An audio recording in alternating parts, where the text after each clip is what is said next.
Bonsoir à tous les amis, ravi de vous retrouver pour un nouveau live Instagram sur notre compte donc Insta WakeGT Live. On est très très heureux de vous recevoir évidemment ce soir. Parmi nous, il y a déjà F1 Racing Live qui regarde ce live. Voilà, donc comme on vous l'a dit, on mitige les lives sur notre compte Insta et on mitige aussi les lives sur notre Facebook, YouTube et Twitch. Voilà, donc on se permet évidemment de recevoir des pilotes, des acteurs du sport auto en endurance bien sûr et en sprint quand c'est le GT principalement. Voilà, donc Alban nous a rejoint également, Jérémy, Alan, je suis très très content que vous soyez sur ce live les gars. Voilà, donc ce soir un invité étranger, dans le bon sens du terme bien sûr, un Canadien. Ce soir je vais recevoir Michael Grenier, voilà le pilote canadien du Sun Energy One en IMSA et du Windward Racing en GT World Challenge. Donc voilà, donc il va me rejoindre dans quelques instants. On va parler évidemment d'IMSA, puisqu'il a roulé aux 24 heures de Daytona au mois de janvier, et puis dernièrement au mois de mars, il a roulé aux 12 heures de Sebring, et il y a quelques jours maintenant, lors de l'ouverture du GT World Challenge Endurance Cup, avec donc le Windward à Monza. Voilà, on va parler aussi un petit peu de e-sport, puisqu'il est concerné, et je pense qu'il sera très très ravi d'en parler avec nous. Voilà, donc je sais pas s'il nous a rejoint. En tout cas, on va attendre un petit peu. Je pense qu'il va venir. Le temps de l'inviter.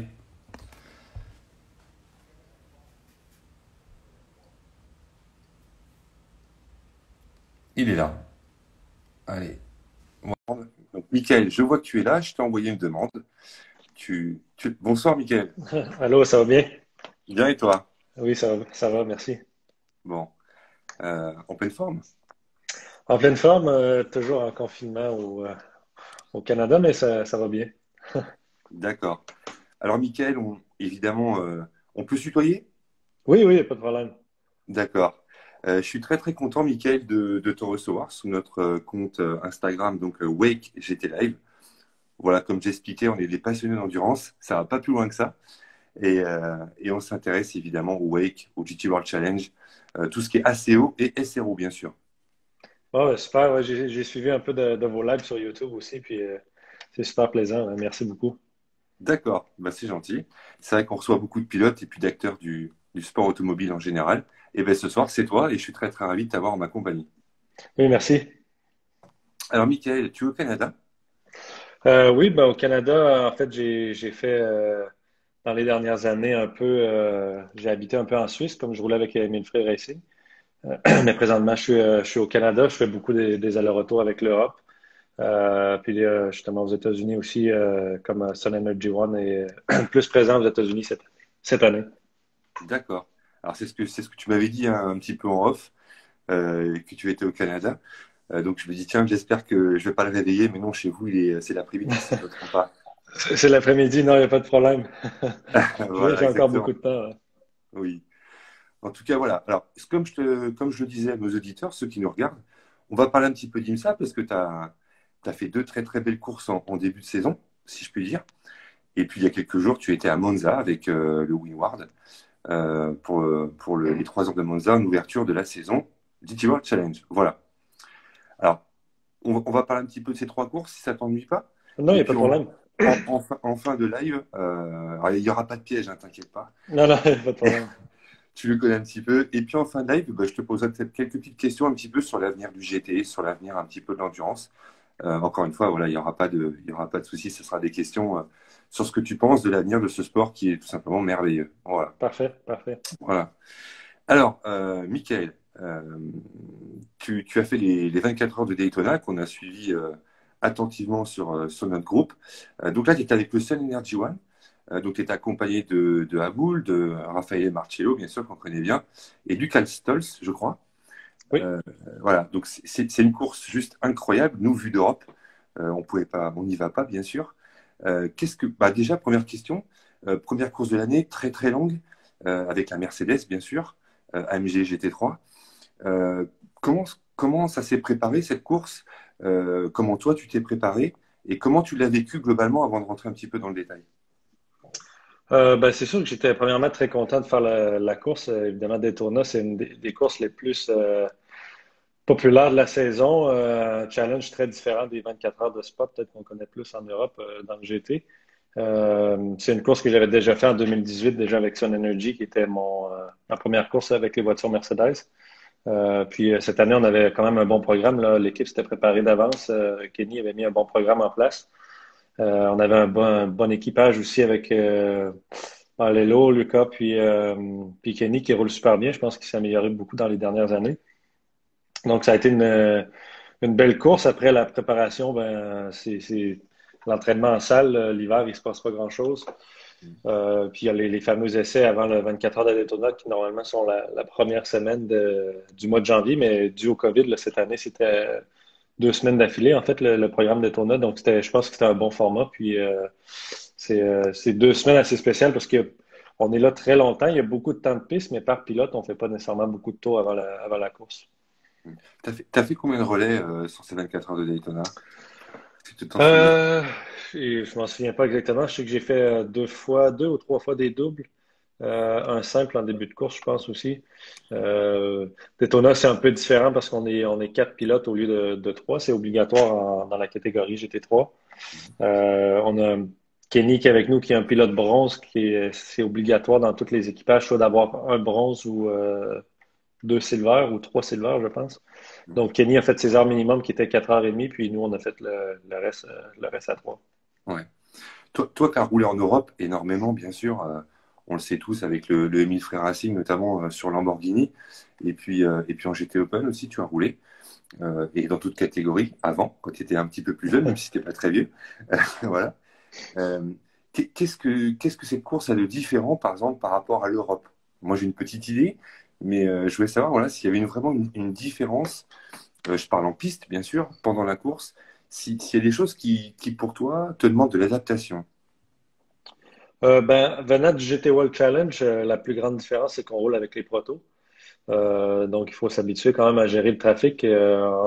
En GT2, ben, en GT3, en fait, on est la catégorie la plus lente sur le circuit. Il y a aussi le GTE qui est présent, qui est appelé GTLM en IMSA. Donc, c'est vraiment pour nous la plus grosse adaptation. Ça se fait quand même bien, mais il faut quand même être intelligent pour essayer de perdre le moins de temps possible lorsqu'on est dans le trafic. Parce que même si c'est les protos qui nous dépassent, c'est facile de perdre du temps. Surtout quand ils nous prennent dans l'infield, la Daytona, qui est quand même la partie la plus technique du circuit. Donc, il faut apprendre à gérer ça. Sinon, je vous dirais que c'est assez semblable aux courses en Europe. Par contre, si on fait le 24 heures de Spa, vraiment, c'est une course sprint. C'est même plus une endurance parce qu'il faut vraiment être à fond toute la course. Ouais. Tandis qu'à Daytona, avec la façon que les safety cars fonctionnent, il faut seulement s'organiser pour être sur le tour du meneur à 4 heures de l'arrivée, 4, 5. Bon, idéalement, les 6 dernières heures de la course, puis on a une chance de gagner, ce qui fait que c'est plus facile avec un pilote bronze, comme c'était le cas pour nous avec Kenny. Ouais. Et alors justement, nous qui sommes habitués un petit peu plus à regarder l'OWEC que l'IMSA, quoique maintenant on loupera plus une course d'IMSA, je t'avoue que j'ai regardé les 12 heures de Sebring du début à la fin, donc ça s'est fini à 3h30 du matin en France, mais ça on va y revenir. Non, c'est vrai, je t'assure que c'est vrai, parce que c'était juste époustouflant. Donc nous d'Europe, on constate, et c'est pas méchant quand je dis ça, hein, le safety car, notamment pour les DPI, la façon de gérer la course quand il y a des full course yellow ou des drapeaux jaunes, euh, c'est quand même différent. Et surtout, ce qui nous frappe, nous, c'est la bagarre, au sens propre du terme. Enfin, ça paraît, vu d'ici, derrière notre télé, ça paraît beaucoup plus, comment dire, pas dur, un peu plus viril qu'en Europe.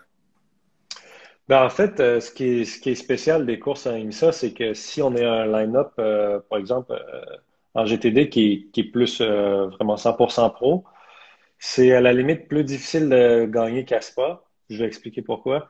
Puis si on est dans un line-up qui a un pilote bronze, comme il était le cas avec nous, avec Kenny, c'est plus facile de pouvoir gagner la course. La raison que en IMSA, même si on prend un tour d'avance ou 50 secondes d'avance, à tous les fois qu'il y a un safety car, la façon que c'est fait, c'est que si, lorsque le safety car sort, si le meneur de notre catégorie est en arrière de nous, euh, dans la ligne de voiture, on peut reprendre notre tour.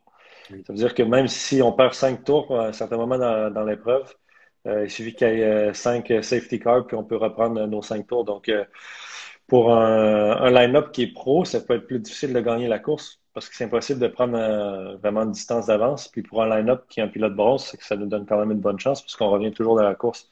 Certaines personnes vont dire que les courses sont un peu artificielles, mais d'un autre côté, moi, je pense que c'est un très beau challenge parce que Ouais, les 5, 6 dernières heures, vraiment, c'est comme une course sprint. C'est important d'avoir la voiture à vraiment un morceau parce que si on a des dommages ou ça devient impossible. Puis c'est quand même intense comme course, surtout. On reparlera de Sebring plus tard, mais Sebring, c'est même plus dur qu'un 24 heures. oui, exactement. Il y a Alban, qui est administrateur du groupe, également avec moi, que je salue encore une fois, qui suit aussi, lui, très près ce championnat. Euh, nous, ça nous fait sourire parce que quand vous repartez des stands, bon, ça burn un peu, quoi, hein. Vous faites fumer les pneus, si je puis dire. Ouais, ben, Et ça change, ça change des courses de d'habitude. ouais, ben, une des raisons, c'est on n'a pas les pneus chauffés comme en Europe, donc c'est très glissant, surtout à Daytona la nuit, je pense qu'il faisait 8 ou 10 degrés, même si c'est en Floride, Vous êtes la frais. nuit c'est hyper frais, donc c'est peut-être un des bouts plus difficiles pour un pilote bronze, là, vraiment à Daytona la nuit c'est compliqué, même à Sebring, là, mais Daytona c'est pas facile. Mais c'est sûr Ouais, que tout est axé en IMSA pour faire un spectacle à l'américaine un peu. ouais. Bon, nous, on adore ça. C'est vrai, c'est vrai, Michael, qu'il faut prendre un petit peu de recul par rapport à ça. Parce que, voilà, c'est comme la Formule 1, il y a des puristes, ils n'ont pas voulu l'hybride, d'autres, le bruit du moteur a changé. Et c'est vrai que ce côté chaud, moi, personnellement, me plaît beaucoup, même si j'ai plaisir à regarder le WEC et le GT World Challenge et le GT4 aussi, par exemple. Mais c'est vrai que ça a un petit côté sympathique et ça amène bah, plus de suspense que le championnat du monde d'endurance, je trouve. Je trouve. Donc, Je pense que c'est bien dit, ça apporte plus de suspense. Puis, en fait, ça reste une course, hein, parce que si on n'exécute pas la course parfaitement, il n'y a aucune chance de gagner quand même. Il faut, il y a Daytona, je pense qu'il y avait 50 voitures, il y avait il y avait les DPI, les LMP2, LMP3 qui étaient assez, quand on prenait un pilote bronze, nous, on était plus rapide en GT. oui, Mais c'était difficile à dépasser parce qu'en ligne droite, ils sont un peu plus rapides que nous. Euh, donc, c'est très facile de faire une gaffe quand même émission, surtout dans les longues courses. Puis ça reste que c'est des courses très difficiles à gagner. Donc, c'est seulement différent. Je pense qu'il ne faut pas dire que soit que le GT World ou le WEC c'est mieux ou que le IMSA c'est mieux. Je pense que c'est vraiment deux types de courses différentes. Puis je pense qu'en tant que pilote, je suis très chanceux de pouvoir faire les deux. Donc, oui, oui, très chanceux. Très, très chanceux. On aimerait bien être à ta place. D'ailleurs, tu parlais de l'MP3, fais une petite parenthèse. Donc, l'introduction des LMP3 en IMSA cette année. Alors, c'était pas la première fois, je crois, mais c'était la première fois à Daytona, si je ne me trompe pas. Euh, Est-ce que ça a été très, très gênant pour les pilotes GTLM, par exemple? Tu en parlais tout à l'heure.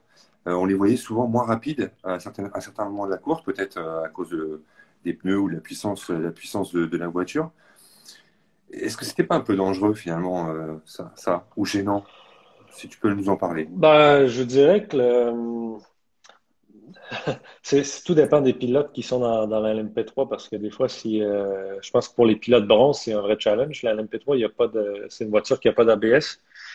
Donc, justement, la nuit à Daytona, quand il fait 7-8 degrés, pas d'ABS en sortant des puits, c'est pour les pilotes bronze, c'était très difficile. C'est là que ça devient difficile pour nous à gérer. La voiture est un peu plus rapide en ligne droite que les GT. Vous avez dans les virages là, c'est plus ou moins pareil. Puis dans les rapides, ils sont un peu plus rapides, mais encore une fois, ça va dépendre si c'est un pilote pro ou bronze. Donc, sans dire que c'est dangereux, il faut quand même être intelligent, hein. Hmm. Et attentif. Attentif, oui. Ouais. Surtout à Sebring, le meilleur exemple, c'était avant le fameux virage de 17, le dernier virage à Sebring qui est très bossé. Les LMP3 avaient tendance à nous dépasser dans la ligne droite, mais à l'entrée du virage 17, ils freinaient beaucoup plus tôt que nous. Donc, vu qu'ils n'ont pas d'ABS, donc pour nous, c'était hyper facile d'avoir un contact inutile avec eux parce que on est surpris qu'ils freinent si tôt. Donc, faut quand même, faut quand même penser bien parce que c'est pas facile. Exactement. Ça marche. Merci pour ces précieuses précisions. Alors, cette course-là est Daytona, bah, vous faites une deuxième position, ce qui est vraiment excellent. Et ton team de maintenant, en GT World Challenge, gagne la course, en GTD toujours, hein, bien sûr. Donc, P2, c'est une excellente performance. Euh, moi, j'aime bien parler voiture pure, notamment chez les GT3 ou les GTD, c'est la même chose. Euh, Qu'est-ce que la Mercedes, enfin, quelles étaient, pardon, excuse-moi, les clés techniques de la Mercedes pour réussir cette course? Ben, je pense que premièrement, il était temps que Mercedes finisse par gagner Daytona parce que je pense que ça a été très serré durant les dernières années, mais je pense que le succès de Mercedes en général à Daytona cette année a été vraiment l'expérience de la course que les équipes avaient, même si Windward, c'était leur première fois à Daytona, ils avaient beaucoup de stratégistes ou des gens de Mercedes qui sont habitués de Daytona.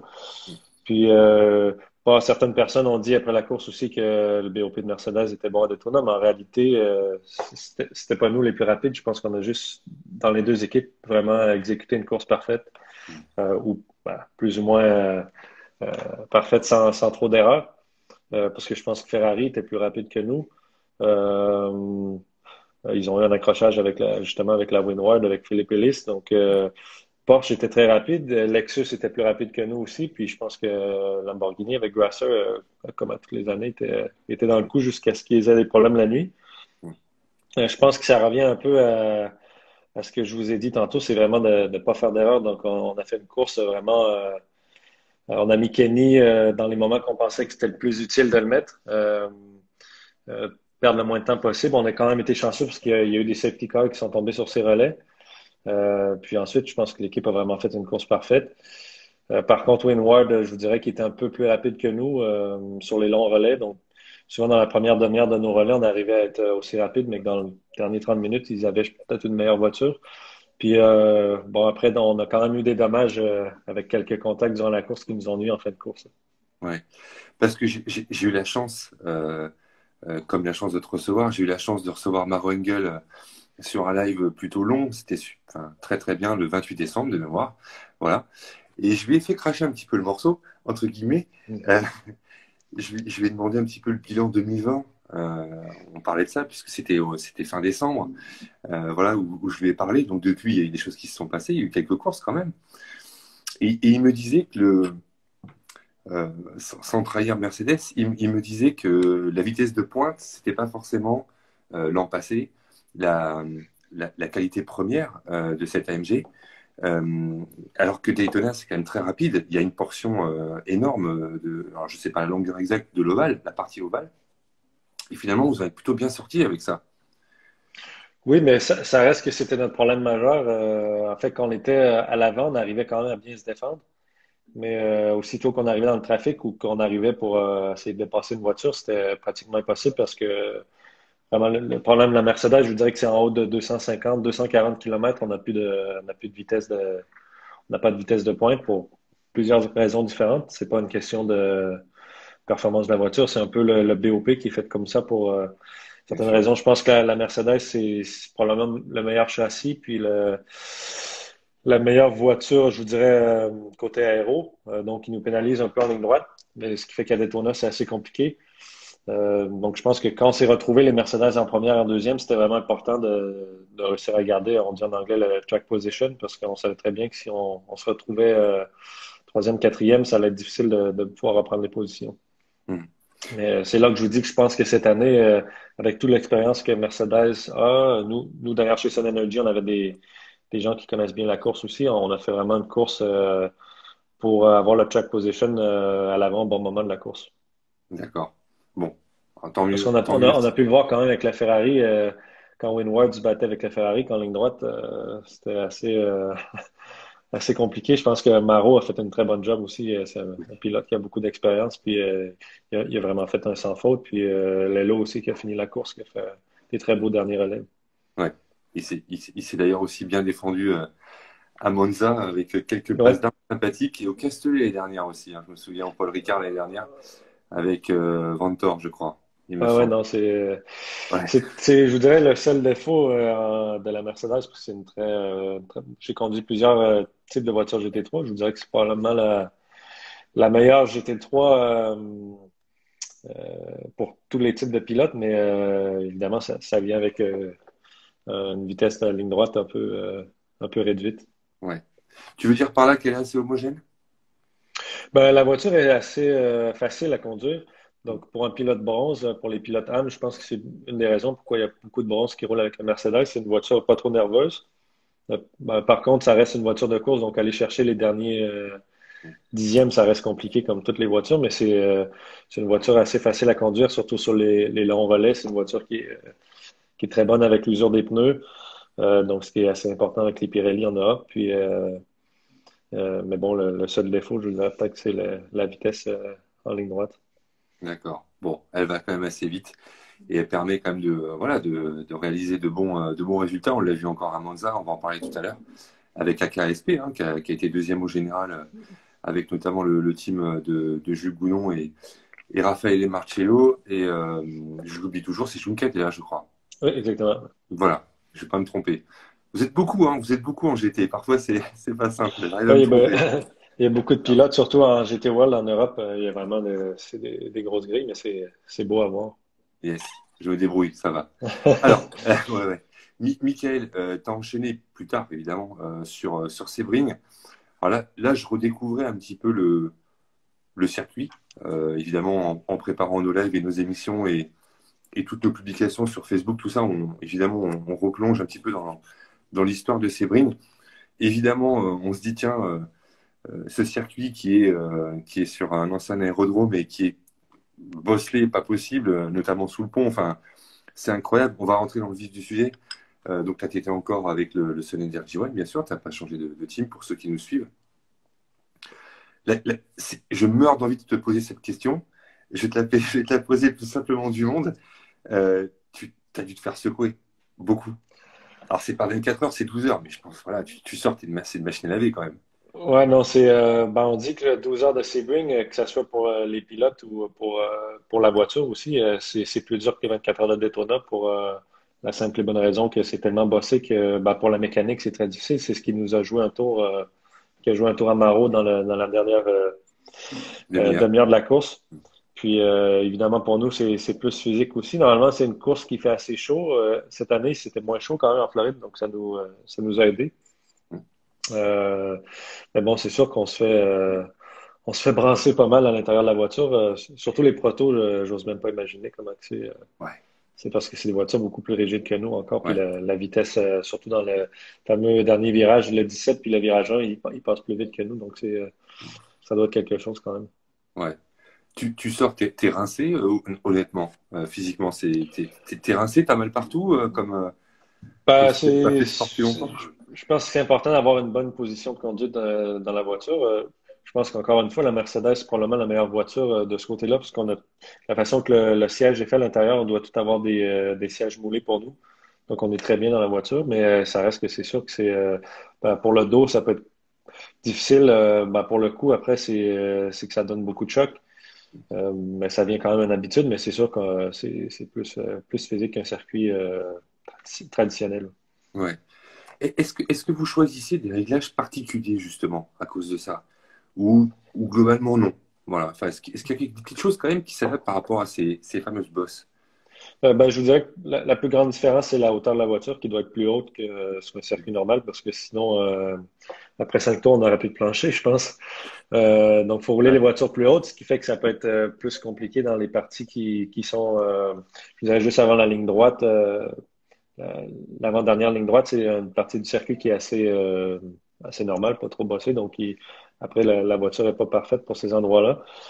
On roule généralement des voitures plus molles un peu aussi sur la suspension, mais sinon, ça reste qu'on attaque quand même beaucoup. Hmm. D'accord. Alors, bon, évidemment, vous avez eu moins de chance que. Enfin, de chance. C'est pas de la chance. Vous le méritiez de faire une deuxième position à Daytona, mais voilà, comme tu l'as dit tout à l'heure, c'est une neuvième position. Et d'ailleurs, même, je crois même, vous abandonnez, je crois que la voiture repart sur. C'est Maro enfin, qui fait l'erreur. Non, je sais pas en fait. Je te pose la question, qu'est-ce qui lui est arrivé? Oui, ben, en fait, c'est dommage un peu parce que je pense qu'en termes de rapidité, on était plus compétitif qu'à Daytona, mais malheureusement, on a eu ben, très tôt dans la course des problèmes avec ben, le système ABS. Ouais, Puis, il faut savoir que souvent, les gens nous demandent, ouais, mais vous êtes capable de conduire sans ABS, mais le système de freinage d'une GT3 est fait pour fonctionner avec l'ABS. Donc, si on a un défaut, ça devient assez compliqué. Donc, on a perdu, je pense, 4 tours pour changer une pièce électronique. Puis après, justement, à cause des courses un peu à l'américaine, on a réussi à reprendre nos 4 tours. Puis Maro, justement, dans son dernier relais, il y a eu c'est quelque chose c'est le hub de roue. Je sais pas si en canadien on dit c'est le hub de roue qui est cassé en arrière, donc dans le dernier virage. Ce qui est un peu dû justement aux bosses de Sebring qui sont très difficiles pour la voiture. C'était une pièce neuve avant la course, mais peut-être qu'il y a eu un contact plus tôt dans la course aussi, là, ça peut arriver. Donc il a perdu la roue arrière gauche à la sortie du dernier virage. Puis Oui, il a tapé dans le mur. C'était un mur de béton, donc c'est le châssis, tout était. il tape à Il gauche tape. et rien à droite, je crois. Ouais, exactement. Donc ça a été beaucoup de dommages. C'était quand même décevant parce qu'on avait fait une belle course malgré les problèmes. Je dirais que les problèmes en général ont été un peu décevants puisqu'on avait une bonne chance de gagner, je pense. Mais ça fait partie de la course aussi, puis ça fait partie de Sebring. Hmm. Bon, j'ai pas été me coucher, hein. J'ai quand même regardé la fin. Ouais, bah c'est bien, merci. En plus, vous avez Tristan, qui est un de mes bons amis aussi, Tristan Vautier, qui a gagné la course, donc c'est génial pour eux autres. Ouais, nos Frenchies, qu'on a eu en live aussi, Tristan Poitier, Ouais, le Frenchie, ouais. Loïc Duval aussi, on l'a eu en live. On est Ouais, très très content qu'il arrive chez Peugeot en Wake l'année ouais, prochaine. C'est exactement. c'est vraiment bien. Voilà, donc en tout cas, une course ouais, pas évidente. Euh, voilà, décevante pour vous. Tu vas faire toute la saison, Michael, en IMSA? Non, une chose est sûre, c'est qu'on va faire les endurances. Oui, Peut-être quelques sprints. Mais après, pour les sprints, c'est plus compliqué parce que l'équipe qui s'occupe de rouler la voiture, pour nous, sont occupés en sprint avec une autre voiture. Donc, c'est compliqué pour Kenny. Puis, à la base, on devait faire la IGTC aussi, l'Intercontinental, mais là, avec les restrictions de voyage, on n'est plus trop certain de ça le va faire. avoir lieu. Parce que Suzuka a déjà cancellé. Puis on a fait par le passé les deux éditions de Suzuka. C'est une des courses préférées à Kenny aussi, mais comme ça n'a pas lieu, je ne sais pas s'il va vouloir faire le championnat, mais c'est sûr qu'on fera les longues courses en IMSA. Hmm. C'est vrai qu'en International GT Challenge, il y a que 3 courses pour l'instant, hein, Spa. Et puis, donc Spa, Kelami, qui est encore au programme. Et puis j'en oublie une, c'est Indianapolis. Indianapolis. Indianapolis. Normalement, je pense qu'on va faire Indianapolis sans faire le championnat complet parce que c'est une course américaine. Hmm. L'équipe est basée en Caroline du Nord. On l'avait fait l'année dernière aussi, ça avait super bien été, donc je pense qu'on va être présent à Indianapolis aussi. Bon, ou BMW a gagné l'année dernière, je crois. Exactement. Valkenhorst, ouais, exact. Bonne Ah, mémoire. ouais, on suit quand même beaucoup, hein, on fait que ça. Enfin, pas que ça, on travaille, hein, on a un métier. Mais dès qu'on a 5 minutes, en tout cas, bah, on vous regarde, on suit les courses, on les prépare et on essaie de donner un maximum de contenu à nos abonnés, à nos membres. Et voilà. Donc, c'est notre passion, tout simplement, comme certains, c'est le foot ou le tennis, tout simplement. Voilà. C'est bien. Voilà. Mais se souvenir de tous, c'est compliqué. C'est très Ouais. compliqué. Voilà. Non, mais on se souvient quand même de pas mal de choses. Alors, Michael, pour enchaîner avec, après l'IMSA, avec le GT World Challenge, un début de saison, je dirais un peu incroyable quand même, parce que cette course à Monza de 3 heures, qui était donc l'ouverture du championnat Endurance Cup GT World Challenge, avec beaucoup de voitures, un énorme niveau, selon certains, enfin, beaucoup d'équipages avec un niveau quand même assez exceptionnel. Une course qui s'est déroulée sous une météo changeante, hein, je ne vais pas te l'apprendre, de la pluie au départ, du sec, de la pluie. La première chose que j'ai à te demander, c'est comment vous avez géré, donc avec le Windward Racing pour le coup, comment vous avez pu gérer ces parties changeantes, pluie, pas pluie, parce qu'on a vu beaucoup de pneus se détériorer, voire même éclater. Comment vous avez réussi à gérer ça? Parce que bah, vous avez réussi un podium d'ailleurs en silver. Euh, je dirais peut-être si une chose qui nous a aidé, c'est qu'on a vraiment eu des qualifications difficiles parce que on a fait une petite erreur avec les ajustements de la voiture, donc on partait plus loin. Puis quand on part plus loin, souvent c'est plus facile de prendre des risques parce qu'on n'a un peu rien à perdre. Donc je dirais que ça nous a peut-être aidé dans les conditions que la course avait lieu.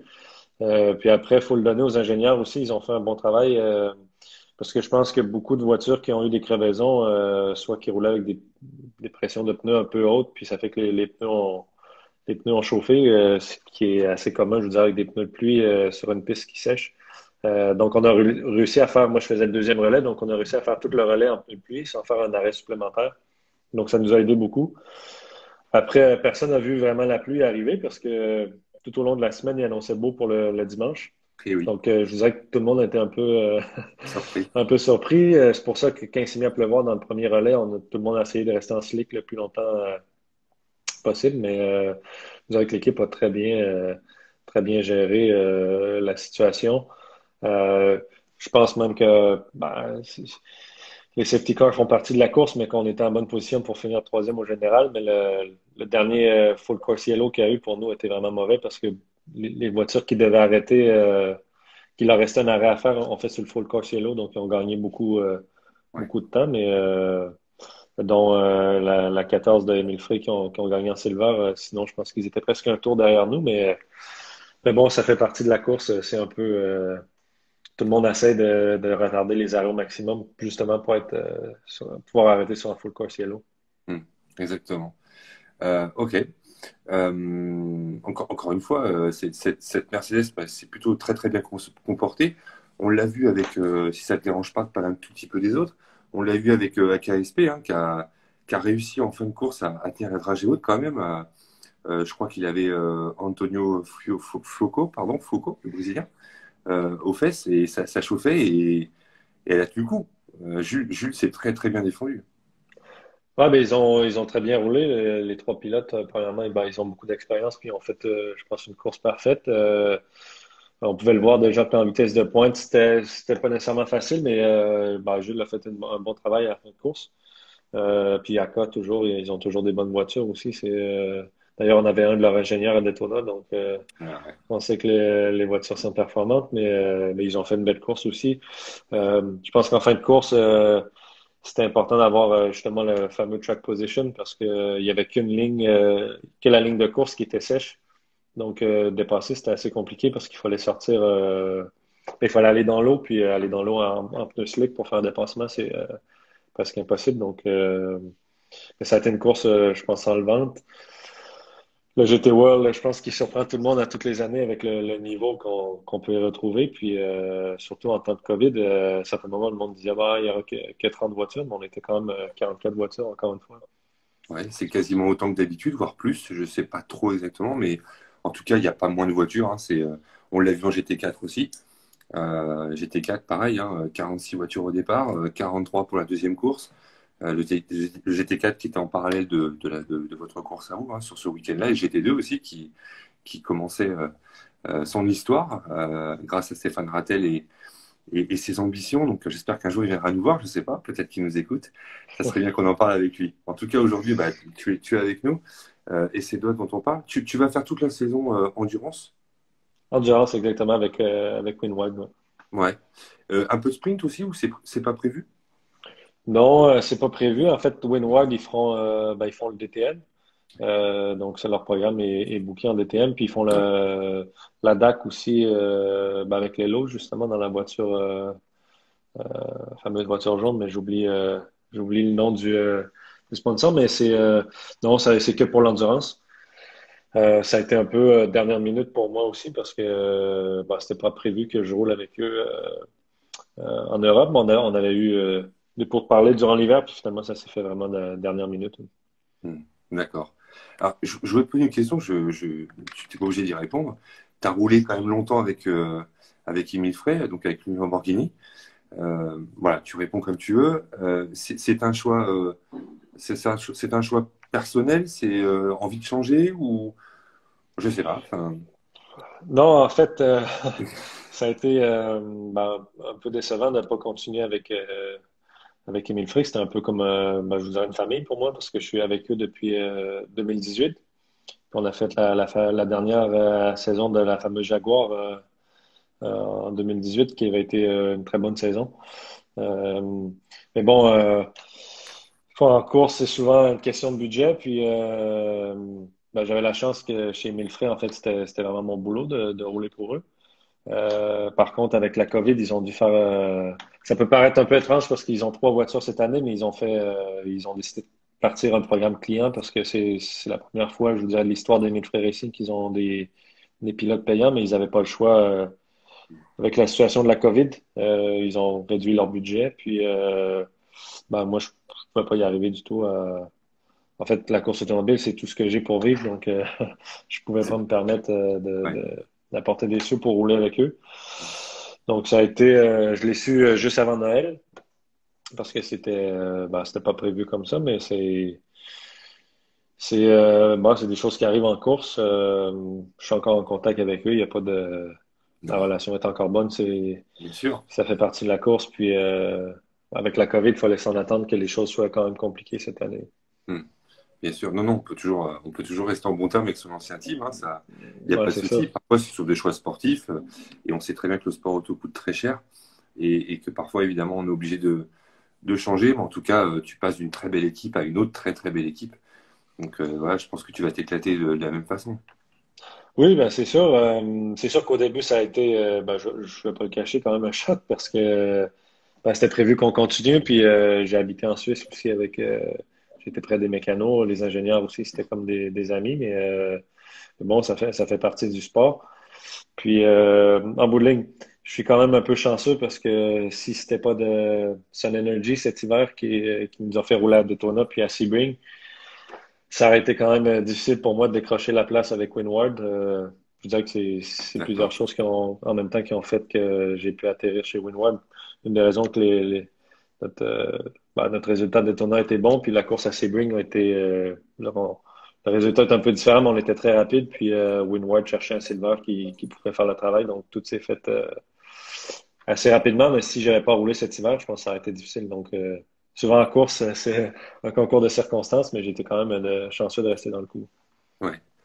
Alors, Mickaël, j'ai quelques petites questions à te poser un petit peu maintenant, je dirais de manière générale, puisque tu nous as quand même parlé de ton très très beau début de saison avec cette Mercedes du Sun Energy ou du Wingward.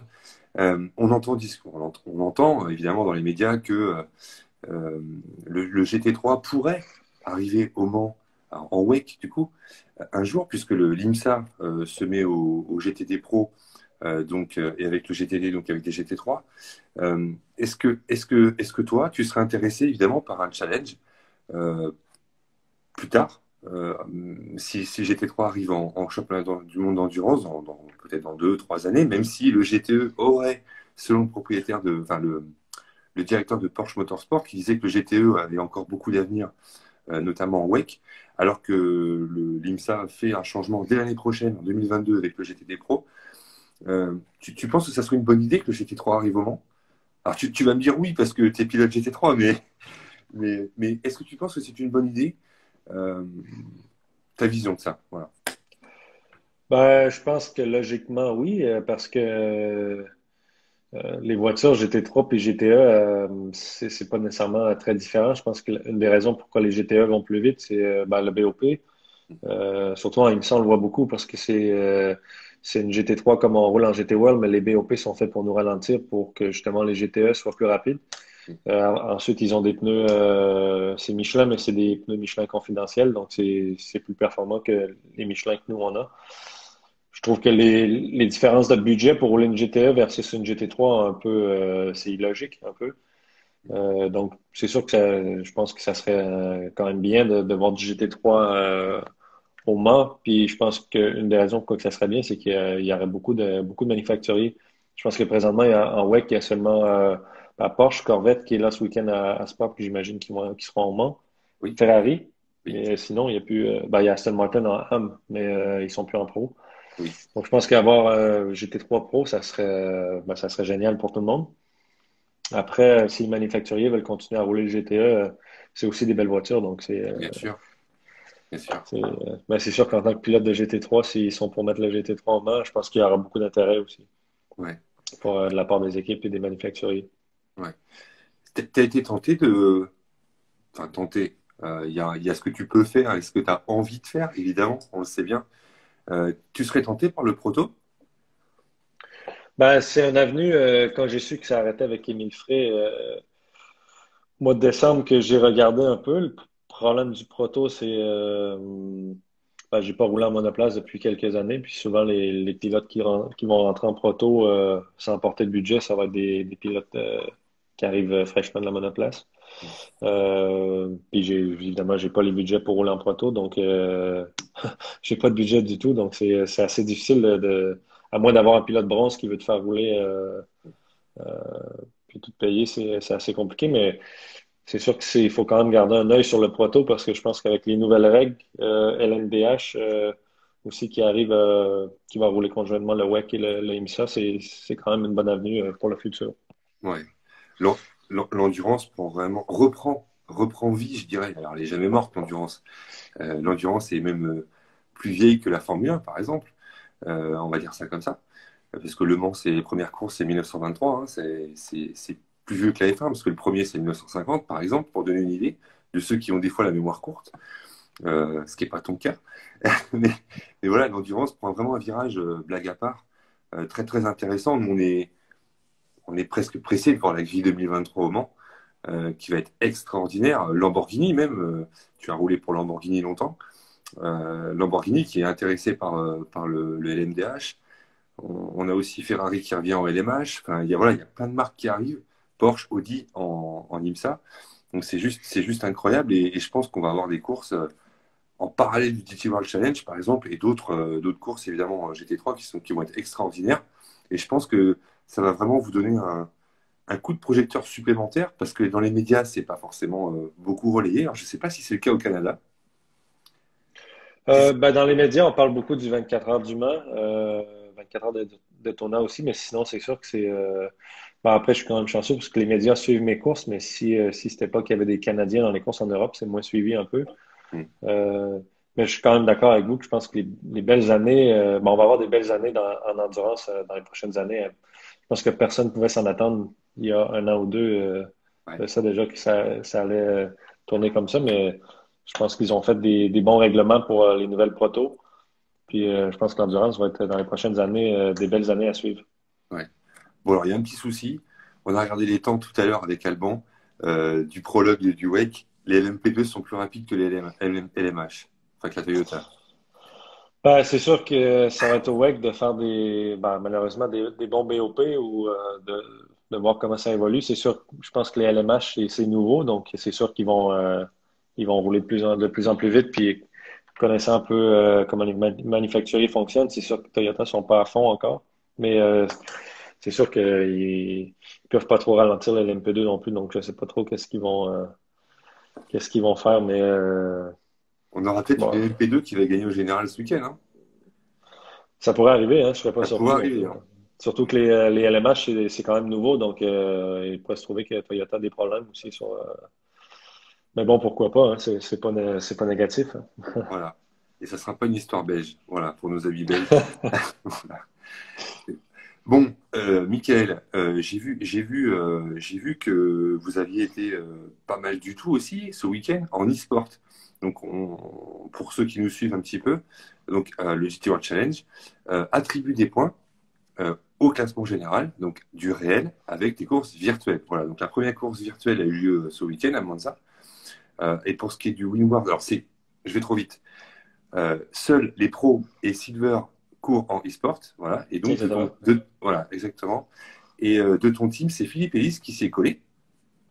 Voilà, donc il Oui. termine, je sais plus, cinquième en silver et 13e au général de mémoire.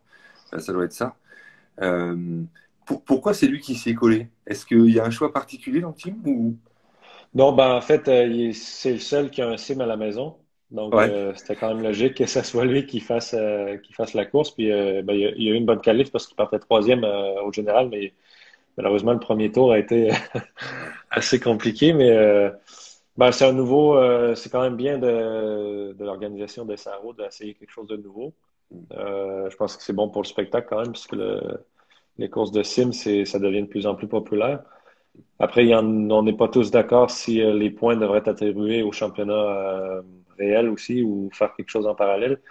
Parce que il y a beaucoup de pilotes qui font très peu ou pas de sim, donc c'est un peu facile de perdre des points pour le championnat réel où il y a beaucoup d'argent quand même qui sont investis par les équipes pour faire rouler les vraies voitures. Mais ça reste que c'est quand même intéressant, puis il y a des belles bourses à gagner aussi. Donc, c'est quand même bien. Puis si l'organisation de Fanatec qui était présent à Monza, c'était quand même impressionnant. Ouais, c'était chouette. Ouais, J'aurais bien c'était. aimé être à côté de vous.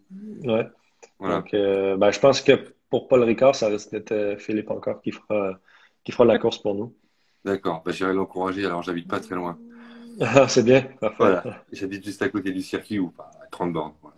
30 Ouais, bon, km. on espère pouvoir avoir des invités ou des spectateurs, mais je pense que c'est encore Compliqué. difficile un peu. C'est une des choses qui est très différente avec le US aussi. À Sebring, c'était, ben, je pense qu'il y avait 60 000 spectateurs sur place. Ouais. 10 000 à C'est assez. Daytona, je crois. C'est ça. Ouais, à Daytona, il n'y avait pas beaucoup de monde, mais à Sebring, Ouais. c'était plein quasiment. Ouais. Ils Ouais. étaient un petit peu. Ils disent que c'est 70%, mais selon moi, c'était Ouais. plus. C'est plus. Ouais. Ouais, Tant mieux pour eux, ils ont de la chance parce que nous, en tout cas, ouais, c'est pas simple. Voilà. Ouais, effectivement, en revenir à l'e-sport, ouais, c'est un petit peu particulier. Bah, les avis des fans, elles sont assez partagés.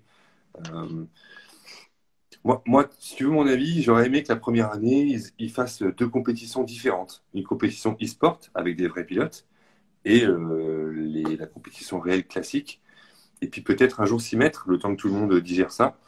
Mais bon, comme dit Laurent Mercier d'Endurance Info, on est peut-être des vieux cons, même si on n'est pas très vieux. Mais ouais.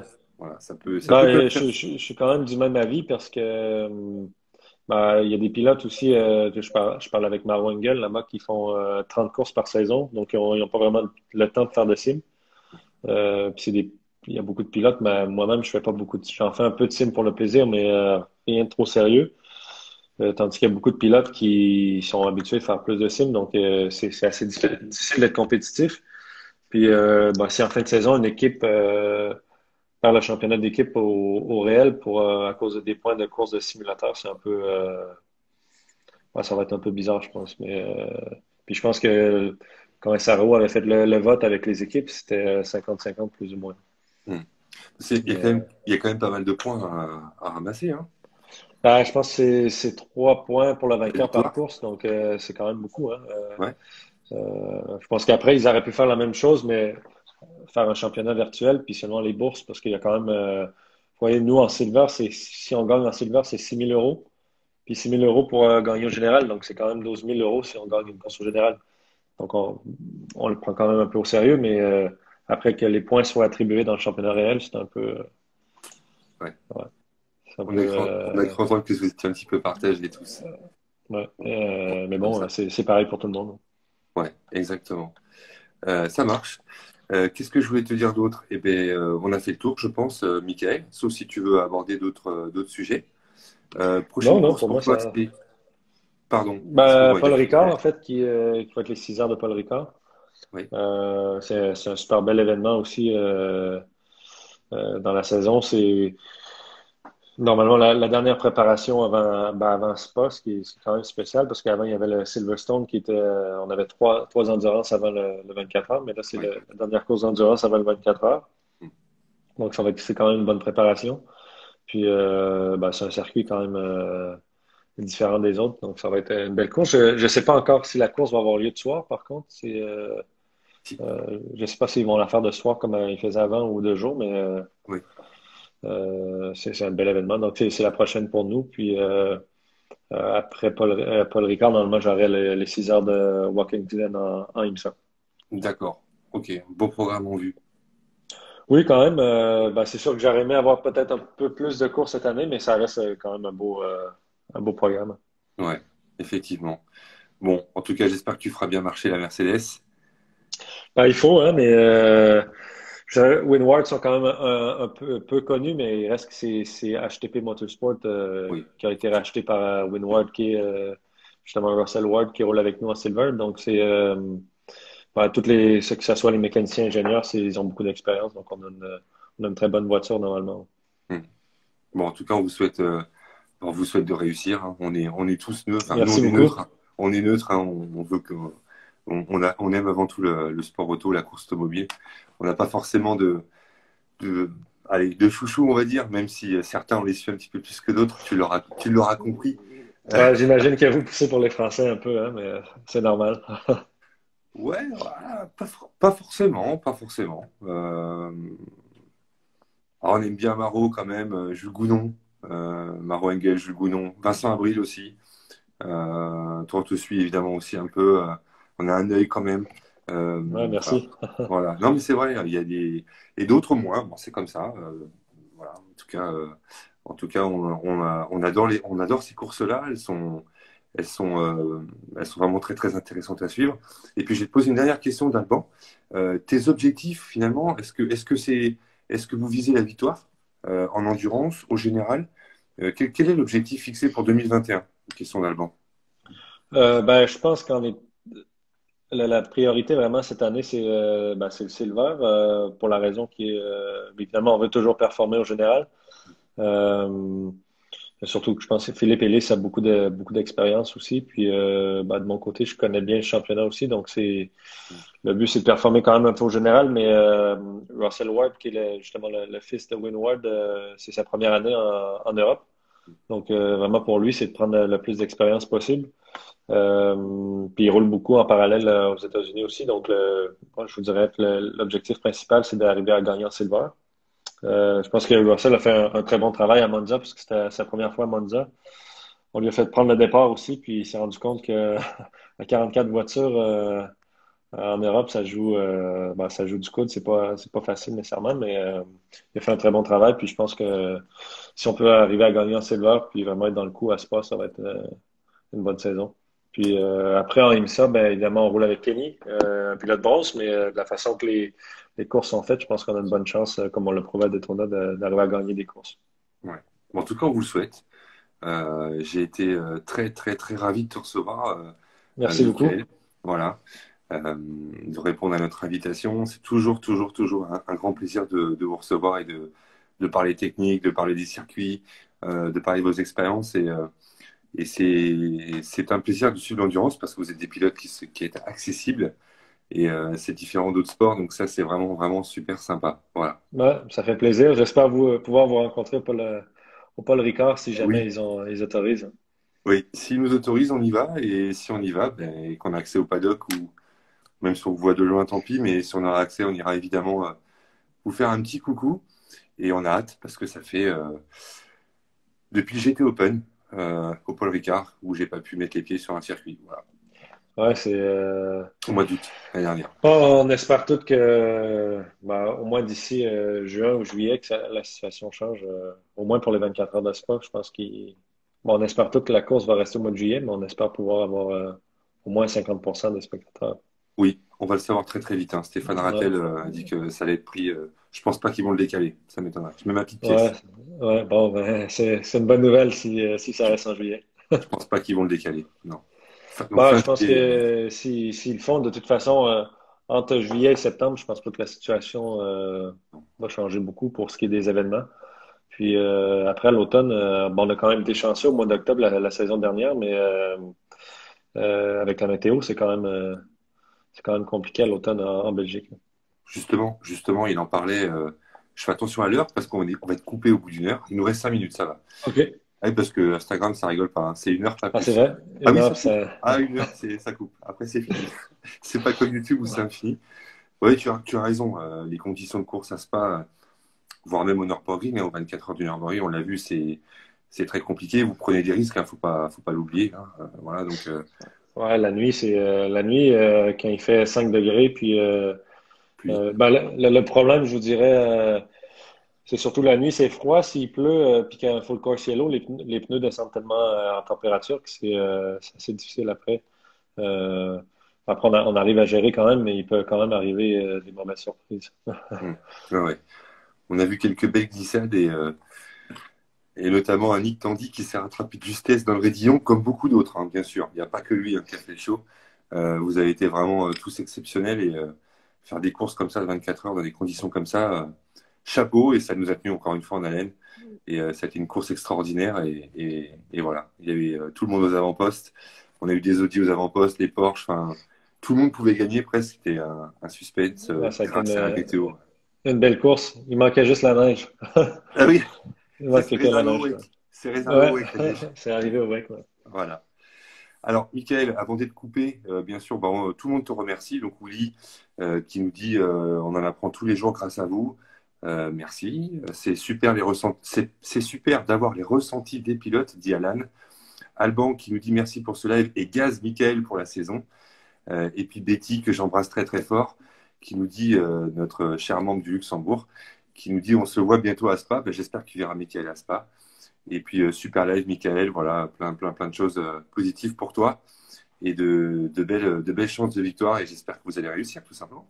Ouais, merci beaucoup, merci à vous, puis en espérant vous rencontrer bientôt. Ouais, bien sûr. Et puis si tu veux débriefer d'une petite course de temps en temps avec nous, une petite demi-heure, ça sera avec grand plaisir. Parfait, avec plaisir. Merci beaucoup, Michael. À très très Merci, au bientôt revoir, à et bientôt. bonne chance. Merci, à bientôt, Au bye revoir. bye. Merci.